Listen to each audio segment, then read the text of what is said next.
Hello everyone, we are here again with another recap of the Naga spoilers that we got today.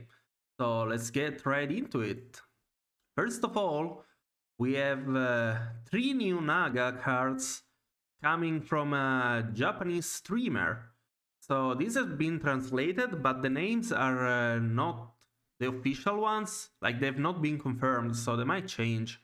But let's get to them. So, Legendary Naga, a 3 drop, 4/5, Avenge 3, so a new Avenge card. Get a Naga spell of your Tavern tier or lower. So, this card seems really strong, simply because it's like Avenge 3 is not that big of a requirement. In fact, it's probably the lowest requirement, other than Burbody. And it's a 4/5 on tier 3. Like, it looks like a very strong Avenge card. Obviously, you get like a spell, you don't get permanent value, but like spells give you a lot of tempo. And also, we'll see later on that you can turn them into actual value. So, this card seems really promising. Now we have Reef Explorer, a 4 drop 3/3. Bear in mind, this is not a Naga card. This card will be in every single lobby. Battle Cry, discover a minion of a minion type you do not control. So, yeah, this card is very exciting. It seems amazing. Like, it's basically a card that is gonna allow you to make pivots into a different composition if you just happen to find the right cards. Also, it's a pretty good card for Menagerie, like especially like Agent Menagerie, where you're still looking for your missing piece. You can just find a quality one with this card. It obviously has really good synergy with Bran, since basically free, so you get 2 discovers for free. But also, something I'm thinking is that I believe that if you control an amalgam on your board, you're not gonna be able to discover anything with this. So you better be careful. But cool card. I'm curious to see how it will play out. And now we have a new 5 drop. Small Animal Caregiver. 5/7 Naga. Whenever you play a Naga spell on a minion, give it +2/+2. And the +2/+2 is permanent. So there you go. You can now give permanent stats to minion when using your spells. But this works with every minion, not only Nagas. So interesting card. Probably gonna be playable. It has good stat line. And now the big boy, the 6 drop, Caretaker Olympian Zoya, 5/9, Spellcraft, Discover a Naga. This is a crazy spellcraft.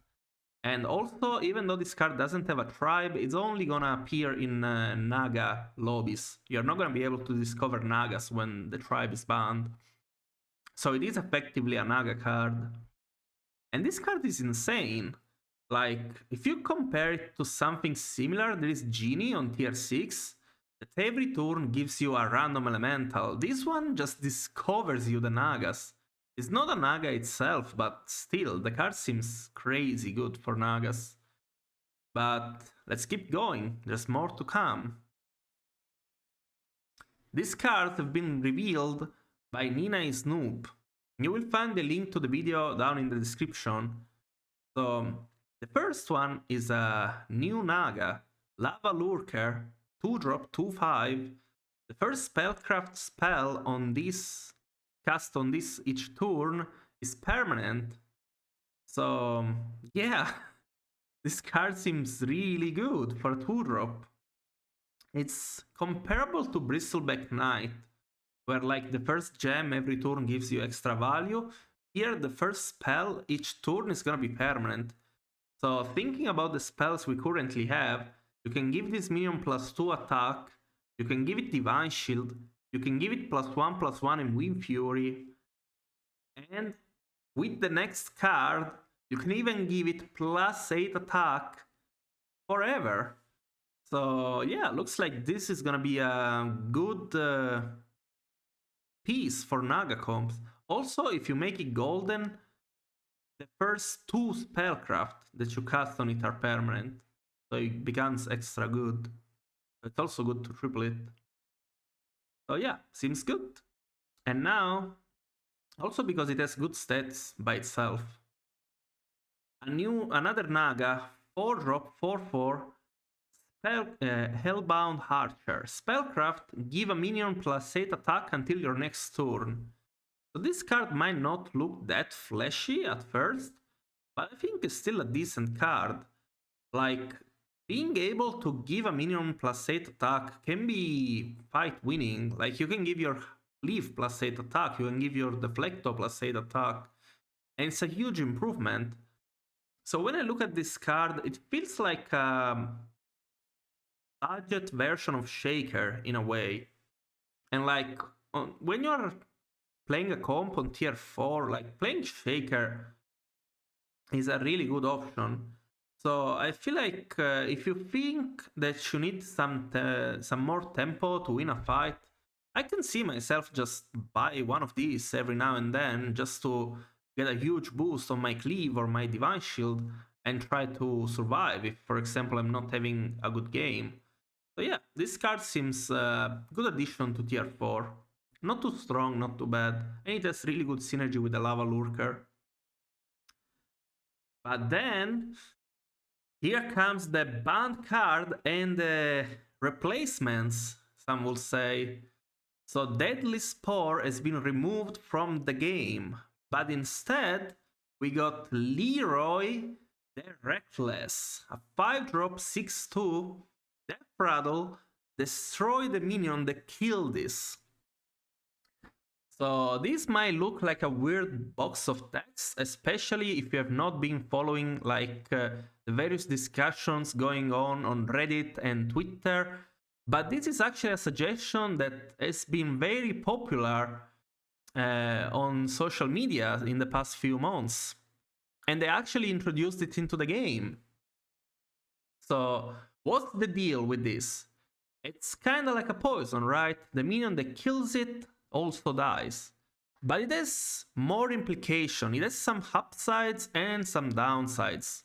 So let's talk about it. So the main upside that immediately jumps to mind is that this kills Divine Shield immediately. Even if it goes into a shield, the opponent minion is gonna die. Also, if you get cleaved and the cleave happens to hit this minion as well, the cleave is also gonna die. So these are some cool implications. But then there are some downsides. For example, if you give this minion Divine Shield with something like a Selfless, well, guess what? This minion is not gonna die, it's just gonna deal 6 damage. So your Divine Shield is not gonna get good value. Also, if you happen to massively buff this with, guess what, something like a Trickster, which has been a card that a lot of people have been hating on lately, well, it's not gonna kill anything, it's just gonna deal 6 damage and tank the hit until it finally dies. So I think Blizzard made this change not only to introduce a new cool mechanic into the game and see how it works, but also because they probably wanted to injure the Selfless and Trickster comp a little bit. Because with the new Manted card, I think that Selfless comps were gonna, like, Selfless Poison Scam was gonna become really strong again. So they preemptively removed the Spore, so you can't really abuse that kind of comp, which is really cool. But Leroy by itself, it seems really strong. Like, it's gonna be especially good at countering stuff like Taunted Mackerel or Big Amalgam with module on it, or any big module minion, like these kind of things. Also, it's really good to counter Urzuls, Dynamic Duos, big Molten Rocks, even big Golden Crackling Cyclone. Like, now Elementals can't just open with Cyclone and have it always be good, because you can just slap Argus on this, and then the big Cyclone is gonna hit on this and it's gonna die. So yeah, It seems like a really good, cool card, and it's gonna see a lot of plays. Also, another thing is that it has Death Rattle, so comps like Mako comps with Goldrin and stuff like that are not gonna be able to run this card because it's gonna mess with the Mako, which is another interesting point. But that's not it. Guess what? Nina showed another card that got removed, and here it is. Seafoodslinger, another very discussed card among the community, actually got removed despite Amalgadon already being removed. So yeah, rip this chef. We are no longer able to get free tier 6 discovers all the time once you're already on tier 6, which honestly was too strong. And the Amalgadon interaction was obviously crazy, but Amalgadon got removed as well. Instead of the chef, we now have young Murkai. So Murkai is actually making its way back into the game. 6-drop, 8-5 Murloc, which, I don't know, these are the same stats as Holy Mackerel, and maybe it was a 8-4, but still. At the end of your turn, adjacent Murlocs trigger their battle cries. Keep in mind, if you have a Bran, the battle cries are gonna trigger twice. This has been confirmed. So, I know some people look at this card and they don't think it's that good. But keep in mind, we haven't heard anything about Primal Fiend getting removed. And historically, if there is a tier 6 Murloc, Primal Fiend is a premium card, because you wanna level to 6, play it with Bran, and discover that Murloc.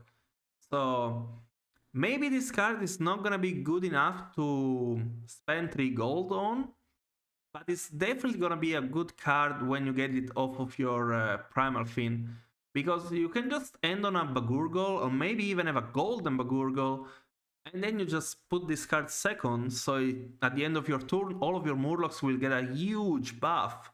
Like, this card seems just really strong.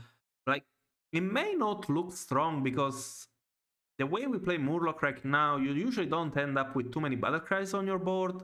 But like, you can just shift your Murloc comp a little bit, keep your Bagurgle, make it golden, and then put this second, maybe put a Swolfen third, and there you go. You are getting huge value every turn.